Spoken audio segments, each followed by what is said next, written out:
नमस्कार, मैं हूं अंकुर और आप देख रहे हैं सत्यहिंदी.com। सत्य हिंदी की एंड्रॉयड ऐप डाउनलोड करने के लिए इस वीडियो के डिस्क्रिप्शन में जाइए, वहां पर आपको एक लिंक मिलेगा, वहां से आप ऐप डाउनलोड कर सकते हैं।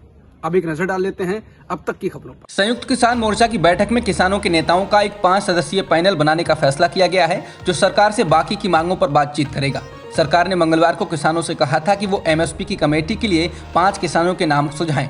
आज की बैठक के बाद किसानों ने कहा कि अभी हम एमएसपी जैसी मांगों के साथ अपना आंदोलन जारी रखेंगे। किसानों ने एक बार फिर किसानों पर दर्ज केस वापस लेने के लिए सरकार से मांग की। किसानों की अगली बैठक 7 दिसंबर को होगी। हालांकि आंदोलन जारी रहेगा। आज कहा जा रहा था कि किसान आज अपना आंदोलन खत्म करने को लेकर कुछ फैसला कर सकते हैं, लेकिन ऐसा कोई भी फैसला नहीं हुआ है।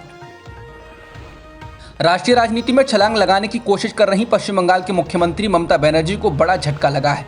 शिवसेना ने अपने मुखपत्र सामना में लिखा है कि कांग्रेस को राष्ट्रीय राजनीति से दूर रखकर सियासत करना मौजूदा फासिस्ट राज की प्रवृत्ति को बल देने जैसा है। शिवसेना ने कहा कि पिछले 10 वर्षों में कांग्रेस पार्टी का पिछड़ना चिंताजनक है, लेकिन कांग्रेस की जगह लेने का मंसूबा घातक है। शिवसेना ने सामना के ताज़ा संपादकीय में ममता बनर्जी के दिल्ली दौरे का जिक्र करते हुए कहा कि विपक्ष की एकता का न्यूनतम साझा कार्यक्रम नहीं बनता है तो बीजेपी को सामर्थ्यवान विकल्प देने की बात कोई ना करे। अपने अपने राज्य और टूटे फूटे किले संभालते रहें या एक साथ आएं, इस पर तो कम से कम एकमत होना जरूरी है। इस एकता का नेतृत्व कौन करे, यह आगे का मसला है। ममता बनर्जी द्वारा ये कहने कि यूपीए नहीं है, इसके जवाब में शिवसेना ने कहा कि विपक्षियों को यूपीए की जरूरत है।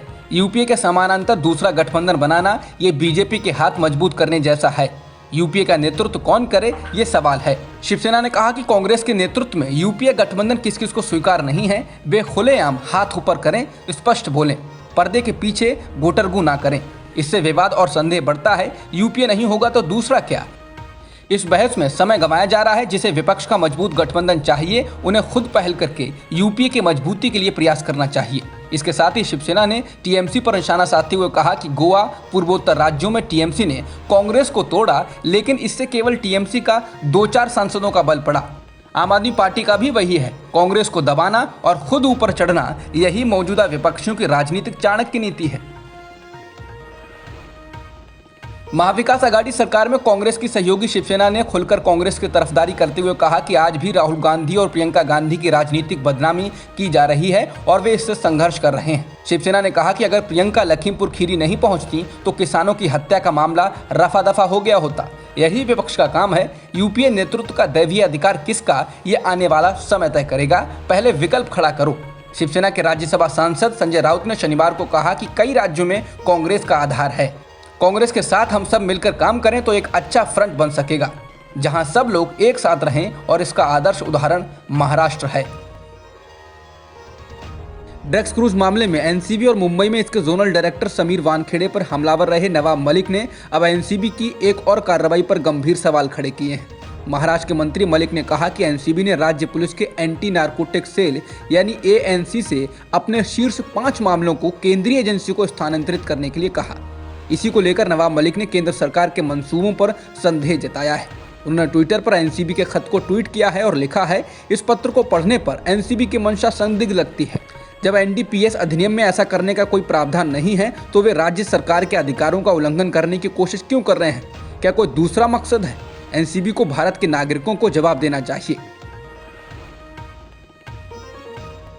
कांग्रेस के बड़े नेता गुलाम नबी आज़ाद इन दिनों अपने गृह राज्य जम्मू कश्मीर में रैलियां कर रहे हैं, लेकिन इन रैलियों से कांग्रेस हाईकमान परेशान है, क्योंकि आज़ाद इन रैलियों के जरिए अपने समर्थकों को एकजुट कर रहे हैं और कहा जा रहा है कि वो जल्द ही अपनी पार्टी बना सकते हैं।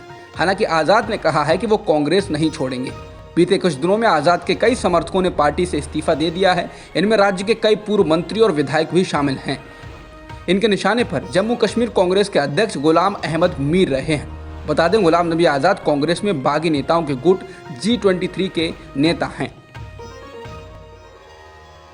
उत्तर प्रदेश के उप मुख्यमंत्री केशव प्रसाद मौर्य अचानक से एक के बाद एक ऐसा बयान दे रहे हैं जिस पर बवाल हो रहा है। चुनाव से पहले उनके इन बयानों को ध्रुवीकरण करने की कोशिश के रूप में देखा जा रहा है। अब डिप्टी सीएम मौर्य ने शुक्रवार को प्रयागराज में एक सम्मेलन के दौरान कहा कि 2017 के विधानसभा चुनाव से पहले प्रयागराज में लुंगी छाप गुंडे घूमते थे। सर पर जालीदार टोपी लगाए हुए और हथियारों के साथ व्यापारियों को डराने और धमकाने का काम करते थे। बता दें, कहा जा रहा था कि उत्तर प्रदेश में बीजेपी में पिछड़ों के नेता के तौर पर देखे जाने वाले मौर्य को पिछली बार भी मुख्यमंत्री बनाया जाना था, लेकिन उनकी जगह पर योगी को बना दिया गया। लेकिन इस बार मौर्य भी चुनाव से पहले अपने ऐसे बयानों से योगी को टक्कर देते हुए नजर आ रहे हैं।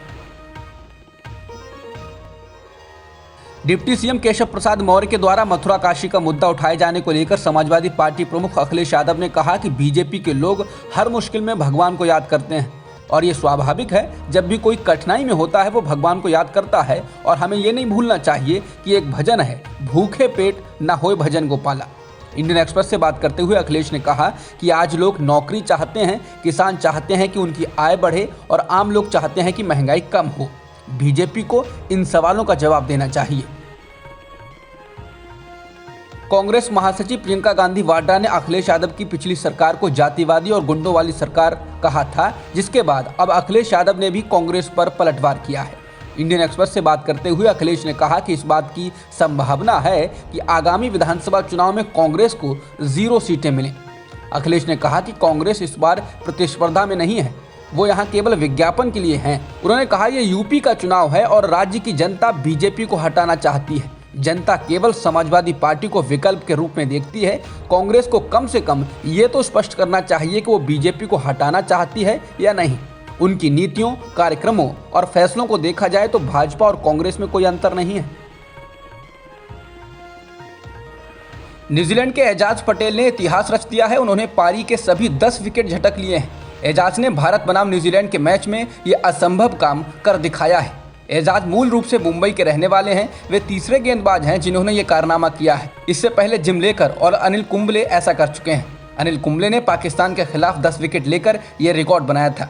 Ejaz Patel left arm spinner हैं। क्रिकेट के इतिहास में पारी के सभी 10 विकेट लेना निश्चित रूप से एक बड़ी उपलब्धि है। उन्होंने 47.5 ओवर्स में 119 रन देकर ये 10 विकेट झटके।